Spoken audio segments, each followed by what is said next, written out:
Sales and Marketing, Cameron Sutton, 642996. The company/market research. The brand name. The name Boa Clothing came out as a winner in our brainstorming session, as we decided that it was the most appropriate given its concise nature and its ability to stand out from the crowd. The message, the big squeeze, refers to the boa constrictor's ability to squeeze. We also felt it was a strong message as it had multiple meanings, such as a hug or a partner, which our client base could pick up on, as publicising the fact also could put our client clientele off and start a trend. Price, £15 we decided on, which we feel is reasonable due to the adoption of penetration pricing strategy. By doing this, we are offering products at a lower price than that of our competitors, but still receiving a good profit margin on everything we sell. Although the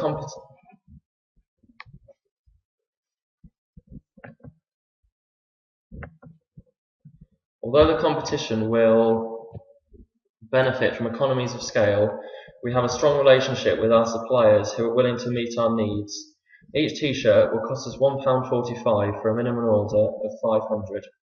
Compared to that of the likes of Dench and Obey, that charge around £25 for a t-shirt, we are noticeably cheaper, which should give us a fighting chance as we face up to the big players in the market.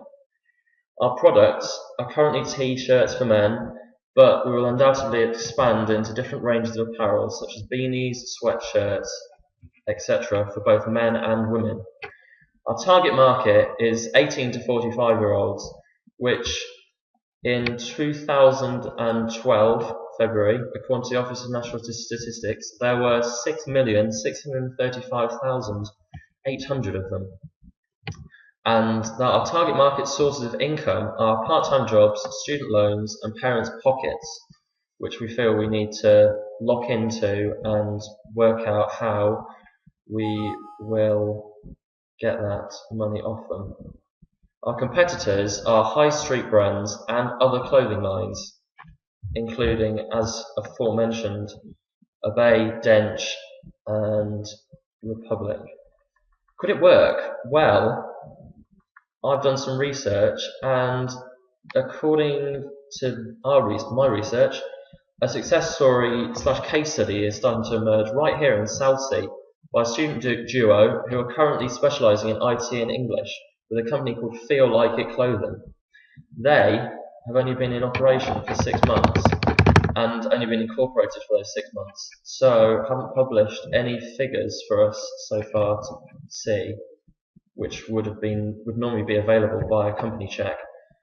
Now we're in April 2013, and the brand is becoming more popular around campus, with both males and females sporting such t-shirts, phone covers and sweatshirts, so they must be doing something right.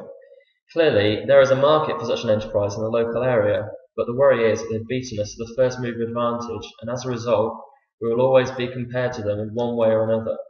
Presumably, being a student,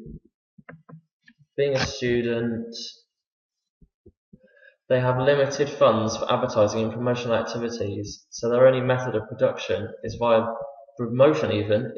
digital media. Looking at their website, they have links to Facebook, Twitter, Tumblr, and their own blog to help publicise.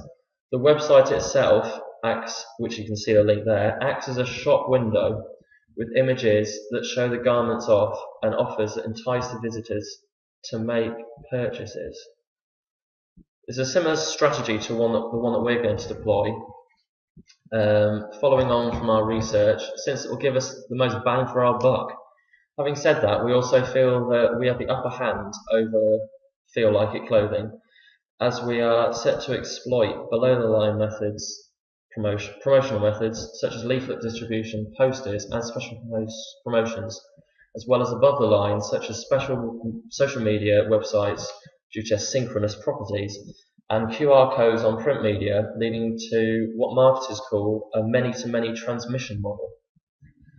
How do we intend to market our products? Well, our methods of research, the methods that we have researched into marketing are festivals, social media pages, websites linking onto QR codes on our apparel, digital adverts on the underground, viral advertising via YouTube, posters, flyers, student promoters, sponsoring events at registry, and pay-per-click advertisements.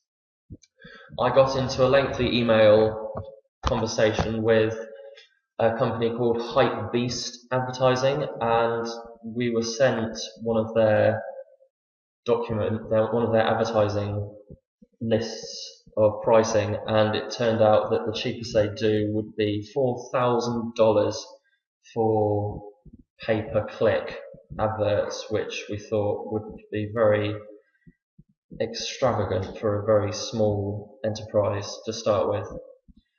So we discounted that. Also, viral adverts could be an option in the future, would be relatively cheap to carry out, but as at the moment we want to get our grounding using the £1,000 from each month that we've got to distribute evenly and advertise our product as we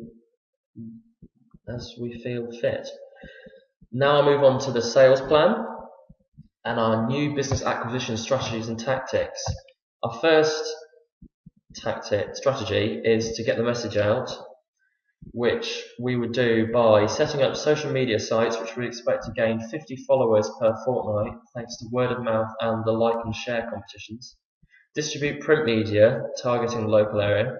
Attend trade fairs, which will get the brand noticed by independent stores and hopefully act as a shop window for the larger retailers looking for up and coming businesses. Second strategy, get the product into stores. We aim to build relationships and network with local stores, for example Board of Southsea, as that's where we see our brand ending up. Organising meetings to pitch the brand to independent stores across Hampshire, and researching the viability of setting up our own store following a prolonged period of successful training.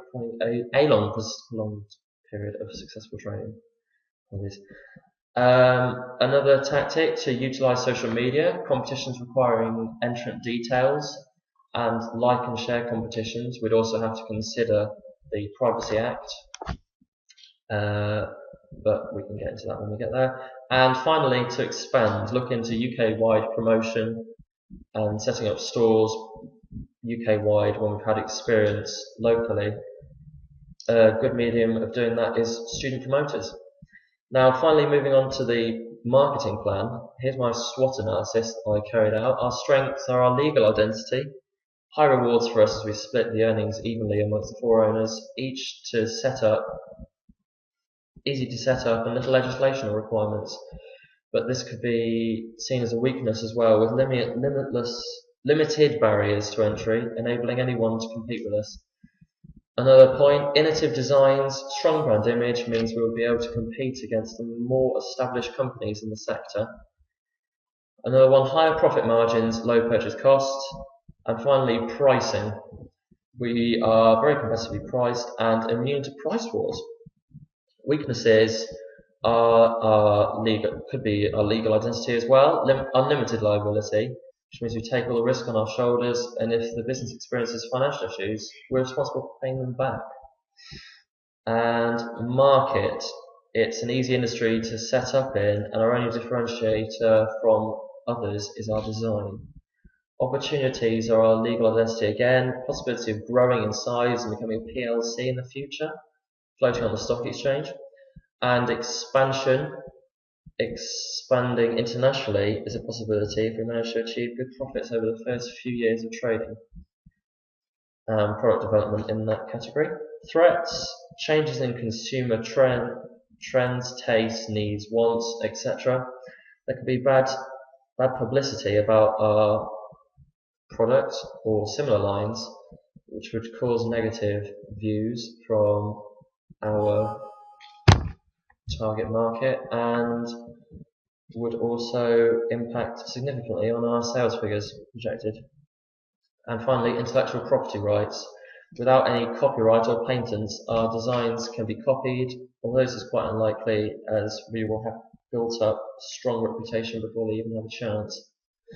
Now finally, in reference to my job role, I feel that the work produced demonstrates the effort that I've put into this unit, and sincerely hope that this shines through in your overall impression of my contribution during this Enterprise Systems and People unit. Thank you.